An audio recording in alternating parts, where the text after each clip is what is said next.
Friends hi అండి, hello, good morning. ఈరోజైతే మనము చిక్కుడుకాయను హార్వెస్ట్ చేస్తాం. చూడండి, మన తోటలో వచ్చినటువంటి చిక్కుడుకాయ అబ్బబ్బబ్బా ఇంత బాగుందో. ఇప్పుడు మనం తెంపినటువంటి చిక్కుడుకాయలు ఇంకా కొన్ని ఉండి తెంపుదాము. చిక్కుడుకాయలు, ఒక కాకరకాయ, దొండకాయలు కొన్ని వచ్చాయి. చూద్దాం, ఇంకా వస్తూ ఉంటాయి మెల్లిగా. ఎందుకంటే మొన్న మనము ఫ్రూట్ ఫ్లై ట్రాప్స్ పెట్టాం కాబట్టి పురుగులన్నీ పోవడానికి కొంచెం టైం పడుతుంది.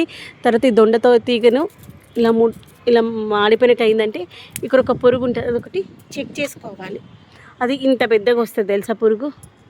అదొక్కటి ఏం చేస్తుంటే మొత్తం ఆకులన్నీ తినేసి ఇక మనకు కాయలు కానివ్వదు. అక్కడక్కడ ఆకులన్నీ ఎండిపోయినవి ఉన్నాయి, ఆ ఎండిపోయిన ఆకులన్నీ తీసేసేయాలి. ఇప్పుడు అలా తీసేస్తే మనకు మంచిగా బ్రతుకుతుంది మొక్క.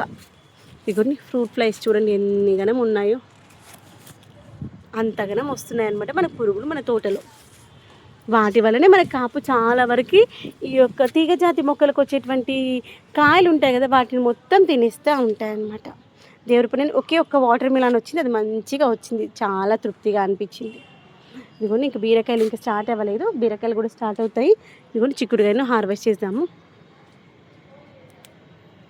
మనం మంచిగా ఇలా మన తోటలో వచ్చినటువంటివి కూరగాయలు మనమే తెంపుకొని మనమే పండించుకొని మనమే తిన్నామనుకోండి, ఎంత బాగుంటుంది కదా.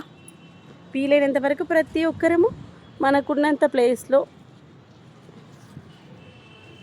మనమే పెంచుకొని మనమే తిన్నామనుకోండి, బాగుంటుంది. ఇదిగోండి, చిక్కుడుకాయలు ఎంత బాగున్నాయి, లేతగా ఉన్నవి మరీ బాగా చిన్నగా ఉన్నాయి కాకుండా కొంచెం అయినవి తెంపుతాను. మిగిలినవి మళ్ళీ ఇంకో 4-5 రోజుల వరకు, వారం వరకు మళ్ళీ వస్తాయి కదా, అప్పుడు తెంపుకున్నాం. ఓకేనా, ఒక్క పూటకైనా సరిపోతుంది. ఇది 1/2 కేజీ వరకు కూడా వస్తేమో అనుకున్నా, కానీ 1/2 కేజీ కూడా వచ్చేలాగా లేవు. ఒక్క పూటకైనా సరిపోతుంది. ఆల్రెడీ నేను కర్రీ చేసేసాను, బిల్లెల చారు చేశాను. ఇదిగోండి, మనకి పచ్చిమిర్చి చాలా వచ్చింది, అన్ని చెట్లు పోయినాయి తెలుసా. ఇదిగోండి, గుజ్జి పచ్చిమిర్చీలు ఏంటో మొత్తం. యాక్చువల్గా ఆ రోజు అన్నారు సార్, పచ్చిమిర్చి కూడా ఒక పేస్ట్ వస్తుందమ్మా, దానికోసం ఒకటి తీసుకుని, నా పచ్చిమిర్చి బాగుంది అంకుల్ అని చెప్పా. తీరా చూస్తే అయిపోయింది నా పచ్చిమిర్చి. అయితే ఒకసారి వాట్సాప్ ద్వారా ఒకసారి అడిగేసి ఆన్లైన్లో పంపించమని చెప్దామా అనుకున్నాం. పచ్చిమిర్చికి తర్వాత లీఫీ వెజిటేబుల్స్ పైన వచ్చేటువంటి ఆ యొక్క హోల్స్ చేసేటువంటి పురుగు తినేటువంటి దానికోసం. ఇదిగోండి, ఇలా ఫ్రూట్ ఫ్లైస్ తినేస్తే ఇదిగోండి పిందెలు ఇలా ఎల్లోయిష్ ఫామ్లోకి వచ్చేస్తాయి. ఇదిగోండి, ఇవన్నీ ఫ్రూట్ ఫ్లైస్ది పని అన్నమాట. హలో, ఈరోజు మన ఇంట్లో మన తోటలో వచ్చినటువంటి కొన్ని దొండకాయలు, కొన్ని చిక్కుడుకాయలతో కర్రీని అయితే చేస్తున్నాను. టేస్ట్ అయితే చాలా బాగుంటుంది. ఆర్గానిక్ వెజిటేబుల్స్ కదా. ఫస్ట్ ఒక 2 ఆనియన్స్ అయితే తీసుకున్నాను. వెజిటేబుల్స్ కొంచెం ఉన్నాయి కదా, ఆనియన్స్ కొంచెం మంచిగా మగ్గనిచ్చాము. మగ్గిన తర్వాత ఇవి వేసుకుందాం. ఒకే ఒక బుజ్జి కాకరకాయ వచ్చింది. దీంతో కాకరకాయ పొడి చేసుకుందాం అనుకుంటున్నాను. అది మరొక వీడియోలో చూపిస్తాను. ఇప్పుడు కాలేదు, ఆఫ్టర్ లంచ్ చేసుకుందాము, బాగుంటుంది. అది మనకి చేదన్న ఫీలింగ్ అస్సలు రాదు, బాగుంటుంది. అన్నం అయితే పెట్టేసాను, అన్నం ఉడుకుతూ ఉంది. బియ్యం కడిగిన వాటర్ మొక్కలకు వేసేసుకుందాము.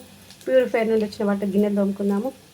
వెజిటేబుల్స్ని కట్ చేసి వచ్చినటువంటి ఈ యొక్క వేస్టేజ్ ఉందిగా, దీన్ని కిచెన్ వేస్ట్లో వేసుకుందాం. దేన్ని వృధా చేయొద్దు, ఓకేనా. ఇలా మిక్స్డ్ వెజిటేబుల్ కర్రీ చేసేటప్పుడు ఒక చిన్న టిప్ అయితే ఫాలో అవ్వాలి. మనం ఇప్పుడు చేసేటువంటి ఏంటి, చిక్కుడుకాయ దాంతోపాటు దొండకాయ కాంబినేషన్ కదా, ఏదైతే తొందరగా ఉడుకుతుందో తర్వాత వేయాలి.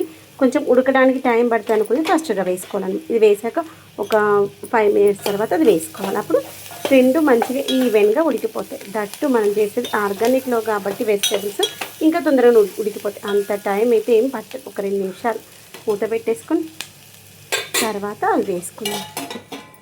ఒక 3 minutes తర్వాత చిక్కుడుకాయ కూడా వేసుకున్నాను. వేసేసుకొని ఒక మంచి కలిపేసి దీని యొక్క కలర్ కొంచెం మారనివ్వాలి. అప్పటి వరకు మూత పెట్టేసి మూత పైన కొంచెం వాటర్ పెట్టుకోండి. అడుగంటకుండా ఒక గంట, మన స్టీల్ గిన్నెలుగా చేసేది వంట కాబట్టి అడుగంట దీనిలో మాయిశ్చర్ లేకపోతే, ఓకేనా. ఇలా కలిపేసి గిన్నెకి మూత పెట్టేసుకొని పైన వాటర్ పోసి పెట్టండి, అప్పుడు అడగంటది. నెక్స్ట్ అన్నం చూద్దాము. ఇది ఒకసారి అన్నం కలిపేసి ఇంకో 5 minutes అన్నం అయిపోతుంది. 5 minutes కర్రీ కూడా అయిపోతుంది. ఆకలి కూడా వేస్తుంది. పొద్దున ఎప్పుడో లేస్తాను కదా, 12 వరకు అంటే ఆకలి అనిపిస్తూ ఉంటుంది, కానీ తప్ప తిప్పలు. ఇదిగోండి చిక్కుడుకాయ మంచిగా ఉడుకుతున్నప్పుడు దీంట్లో మన టమాటా కూడా వేసేసి, మరి ఇప్పటివరకు ఉప్పు కారం ఏం వేసుకోలేదు కదా, దీంట్లో కావాలంటే పచ్చిమిర్చి వేసుకోవచ్చు, లేదంటే కారం వేసుకోవచ్చు. నేనైతే కారం వేస్తున్నాను. పచ్చిమిర్చితో కూడా సూపర్గా ఉంటుంది టేస్ట్. ఇంకా ఉప్పు అవసరం లేదు, ఈ కారంలో ఉన్నటువంటి సాల్ట్ సరిపోతుంది. మూత పెట్టేసి మంచిగా పైన కూడా మూత పెట్టేసుకున్నాము. దీంట్లో కొంచెం పల్లీలు అంటే దంచి వేస్తే సూపర్గా ఉంటుంది. నేను మూత పెట్టేసి వాటర్ పెట్టేసుకున్నాము అడుగంటారు. ఈ లోపల నాకు అన్నం కూడా అయిపోయింది ఆల్మోస్ట్. ఎందుకంటే మనము ఒకేసారి 2 పనులు స్టార్ట్ చేస్తే 2 అయిపోతాయి. ఇదిగోండి అన్నం కూడా ఉడికిపోయింది. అన్నం వంపేసుకుందాం. ఈ యొక్క వంపిన గంజి, తర్వాత బియ్యం కడిగిన వాటర్ ఇవి ముక్కలకి వేసేస్తాను. అన్నం గంజి వంపినప్పుడు వేడిగా ఉన్నప్పుడు మాత్రం ముక్కలకి ఏది గుర్తుపెట్టు, ఇంకో 2 నిమిషాలు కావాలి. వేడిగా ఉన్నప్పుడు వేది, చల్లగైనాక వేయాలి. ఫైనల్గా పల్లీల పౌడర్ దంచాను, పల్లీల పౌడర్ వేసుకుని కొంచెం వాటర్ వేసాను. నేను పల్లీల పౌడర్ మంచి కచ్చపచ్చ దంచుకున్నాను, మెత్తగా అవసరం లేదు. ఇలా కచ్చపచ్చ దంచేసి వేస్తే బాగుంటుంది టేస్ట్. పల్లీల పౌడర్ కానీ నువ్వుల పౌడర్ కానీ అట్లా వేస్తే టేస్ట్ మంచిగా ఉంటుంది. కొంచెం గ్రేవీ లాగా వస్తుంది, థిక్గా ఉంటుంది. కానీ ఇంకో 5 మినిట్స్ ఉడికిందనుకుని అయిపోతుంది కర్రీ. ఎంత బాగుందో చూసారా కర్రీ. ఈరోజు మన ఇంట్లో వంట ఏంటి, మన తోటలో వచ్చినటువంటి చిక్కుడుకాయ, ఫస్ట్ టైం వచ్చినటువంటి చిక్కుడుకాయ, దొండకాయ అంటే వస్తుంది చాలా సంవత్సరం నుండి. చిక్కుడుకాయలు అయితే ఫస్ట్ టైం నేను మిద్దె స్టార్ట్ చేసినప్పటి నుండి చిక్కుడుకాయలకి కొన్ని బెండకాయలు, దొండకాయలు ఆ రెండింటి కాంబినేషన్తో ఒక టమాటా వేసేసి కర్రీ చేశాను. కొంచెం పల్లీల పౌడర్ వేసుకున్నాను. సూపర్గా ఉంది టేస్ట్ అయితే. హలో, ఈరోజు మన ఇంట్లో వంటలు ఏంటో చూసాము. వేడి అన్నము, మార్నింగ్ అయితే బ్రేక్ఫాస్ట్ జొన్న ఇడ్లీ, తర్వాత మన తోటలో వచ్చినటువంటి చిక్కుడుకాయ కర్రీ. చిక్కుడుకాయలు తీసుకొచ్చాను, అప్పటికప్పుడు తెంపుకొచ్చి కర్రీ చేస్తే సూపర్గా ఉంటుంది. పొద్దున్నే కట్ చేసి తీసుకొచ్చి మంచి చేత్తో ఒలిసి కర్రీ చేశాను. దాంతోపాటు నాకు ఇష్టమైనటువంటి బిళ్ళల చారు.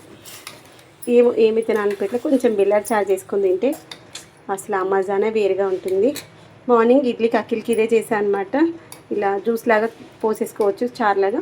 ఆ బిళ్ళలు కావాలంటే వేసుకోవచ్చు, లేదు అన్నంలోకి అయితే బిళ్ళల చారు సూపర్ కాంబినేషన్ అనమాట. మీరు ఎంతమందికి ఇష్టం చెప్పండి. బిళ్ళల చారు కొంచెం క్యారెట్స్ ఎక్కువ వేసాను, బాగుంటుందని. ఈరోజు ఇది మన ఇంట్లో వంట.